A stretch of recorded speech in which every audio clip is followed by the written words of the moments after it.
Bonjour Philippe Parente, tu es directeur commercial chez Pictet AM. Alors Pictet est un pionnier, Pictet est un leader sur la gestion thématique. Quelles sont vos convictions pour cette fin d'année? Bonjour Cédric, alors oui, Pictet, on est pionnier dans la gestion thématique puisqu'on a lancé le premier fonds thématique. Alors ça remonte un petit peu en 1995 et aujourd'hui on gère ces stratégies autour de de ces grandes méga-tendances, de ces grands champs structurels et on gère aujourd'hui 70 milliards de dollars. Alors, nos convictions n'ont pas changé par rapport à ces derniers mois, ça reste un petit peu les mêmes, à savoir qu'on est toujours très convaincu, très positif pour tout ce qui est autour de l'IA, de l'intelligence artificielle, notamment au niveau de la tech. Alors, côté thématique, ça se joue à travers plusieurs thématiques, plusieurs stratégies thématiques. La stratégie digitale qui va tourner autour des applications, que ce soit le e-commerce, que ce soit la publicité en ligne, et la stratégie robotique qui va être plus tournée autour de l'automatisation et des semi-conducteurs qui permettent justement à l'IA de se développer.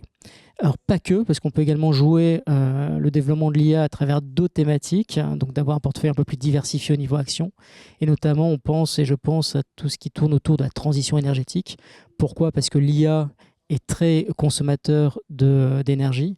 Et c'est quand on regarde la consommation d'énergie aux États-Unis, ces dernières années, elle était stable. Et là, on voit une augmentation très forte de la demande et qui pourrait doubler ces prochaines années. Donc la transition énergétique, donc stratégie typiquement Clean Energy Transition, est quelque chose qui peut être intéressant. D'ailleurs, elle a rebondi ces derniers mois, basée notamment sur cette demande qui est tirée par l'IA et également par l'administration Trump qui a validé, le Congrès a validé certains actes qui permettent de lever certaines incertitudes, notamment sur le financement et des bénéfices, des incentives fiscales pour les projets éoliens et solaires ces prochaines années.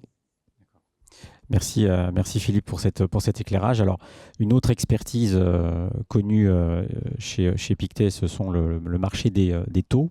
Alors, sur le marché des taux, est-ce qu'il y a encore, selon vous, selon toi, du rendement, de la performance à aller chercher? Ah oui, Pictet, on ne gère pas que des thématiques. On a également une très belle expertise sur la dette et notamment sur la dette émergente. Et pour répondre à tes questions, c'est vrai que toute dette aujourd'hui ne se vale pas. On préfère éviter un petit peu la partie européenne compte tenu de la situation de la dette, de l'endettement excessif. Et donc, on préfère aller regarder sur la dette émergente pour plusieurs raisons. Un, vous avez des fondamentaux qui sont solides, un endettement qui est moins excessif. Et deux, également au niveau des devises locales qui sont encore très nettement sous-valorisées par rapport au dollar. On a des niveaux de sous-valorisation qui sont autour de moins 20%. Très bien, merci beaucoup. L'innovation, tu en as parlé tout à l'heure, l'innovation est au cœur de vos gestions. Donc sans nul doute, vous allez nous présenter dans les prochains jours, peut-être à Patrimonia ou prochaines semaines, des nouveautés. Alors, c'est pas facile d'être innovant. C'est vrai que l'innovation est au centre un peu de notre modèle d'affaires, tout simplement parce qu'on a un groupe indépendant et qu'on place le client au centre de ce modèle d'affaires. Et donc, pour répondre aux demandes et aux besoins de nos clients, on n'hésite pas à innover.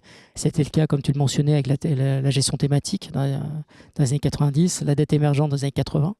Et donc là, on a lancé, et je propose aux auditeurs de regarder un petit peu la vidéo de mon collègue Yann Loin, sur justement cette nouveauté, cette innovation qu'on a lancée. On a lancé le premier fonds l'année dernière, le premier fonds en Europe, Action, basé sur des modèles d'intelligence artificielle générative. En fait, le modèle construit un portefeuille sur ces prédictions du mouvement et de l'évolution des cours de bourse du marché mondial. L'objectif, c'est de surperformer l'indice MSCI World avec un niveau de volatilité et d'écart type de tracking error relativement limité. Et 16 mois, 17 mois maintenant après le lancement du fonds, on voit que la stratégie fonctionne très bien puisqu'elle arrive à surperformer l'indice MSCI World de manière très régulière et surtout à trouver son public puisqu'on a levé un peu plus de 1,5 milliard d'euros en moins de à peu près 17-18 mois. Prochaine nouveauté également, ça sera pour la fin d'année, on va lancer notre stratégie de dette privée Evergreen. Donc ça sera disponible en toute fin d'année 2025. Très bien, merci Philippe pour cet éclairage et ce panorama complet de vos convictions et de vos solutions. Et à très vite pour notamment le fonds Evergreen qui arrivera. Merci Philippe. Merci beaucoup Cédric.